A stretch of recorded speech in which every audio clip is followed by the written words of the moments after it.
ஹஜ்ரத் முஆத் இப்னு ஜபல் ரலியல்லாஹு அவர்கள் இந்த ஹதீஸை அறிவிக்கின்றார்கள்.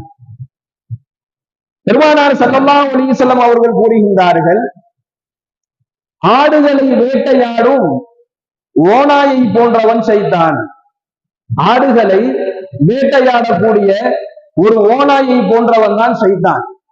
எங்கேயாவது ஆடுகளை சைத்தான் தனியா அந்த ஓநாய் தனியா பார்த்துருச்சு அப்படின்னு சொன்னா அந்த ஆடுகளை அந்த ஓநாய்கள் வேகமாக வேட்டையாடினோம். இப்ப ஸல்லல்லாஹு அலைஹி வஸல்லம் அவங்க சொல்றாங்க, அது போன்றுதான் மனிதர்கள் தனிமையில் இருந்தால் அவர்களை வேட்டையாடக்கூடிய ஓநாயை போன்றவன் சைத்தானாக இருக்கின்றான். எனவே சைத்தானிடத்திலிருந்து நீங்கள் தனிமையில் இருக்கும் பொழுது அல்லாஹ்விடத்தில் பாதுகாப்பு தேடிக் கொள்ளுங்கள். ஒரு மனிதன் ஒரு அடியான் தனிமையில் இருக்கும் பொழுது அவனை பாவத்தின் பக்கம் கொண்டு செல்வதில் சைத்தான் மிகவும் தீவிரம் காட்டக்கூடியவனாக